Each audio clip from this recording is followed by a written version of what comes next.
20 ವರ್ಷದ ನಂತರ ಟಾಟಾ ಕಂಪ್ನಿದು ಒಂದು IPO ಬರ್ತಾ ಇದೆ. ಟಾಟಾ ಕ್ಯಾಪಿಟಲ್ ಲಿಮಿಟೆಡ್ 15,000 ಕೋಟಿ IPO. ಇದರಲ್ಲಿ ಆಲ್ರೆಡಿ ಇದ್ದಿದ್ದ ಇನ್ವೆಸ್ಟರ್ಸು ಸ್ವಲ್ಪ ತಗೊಂಡು ಎಕ್ಸಿಟ್ ಆಗ್ತಾರೆ ಮತ್ತು 30-40% ಫ್ರೆಶ್ ಇಶ್ಯೂ ಅಂದರೆ ನ್ಯೂ ಬಿಸ್ನೆಸ್ಸಿಗೆ ಹೋಗುತ್ತೆ. ಈಗ ಶೇರ್ ಪ್ರೈಸು ಮತ್ತು ಲಾಟ್ ಸೈಜ್ ನೋಡೋಣ.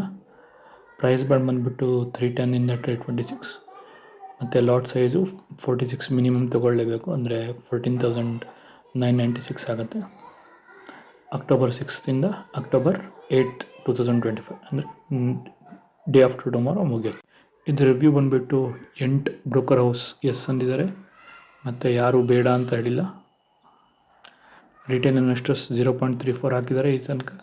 ಇನ್ನು 2 ದಿನದಲ್ಲಿ ಇದು ಹೆಚ್ಚಾಗ್ತಾ ಹೋಗುತ್ತೆ. ಕಾರ್ವಿ ಮತ್ತು ಲಿಂಕಿನ್ ಟೈಮು ಮ್ಯಾನೇಜ್ ಮಾಡ್ತಿರೋದು. GIB ಪ್ರೈಸ್ ನೋಡೋದಾದರೆ 12 ರೂಪಾಯಿ ಮೇಲ್ಗಡೆ ಓಡ್ತಾ ಇದೆ. ನೋಡಬೇಕು ಲಾಸ್ಟ್ ಡೇ ಏನಾಗಿರುತ್ತೆ ಅಂತ. ಥ್ಯಾಂಕ್ಸ್, ಬಾಯ್.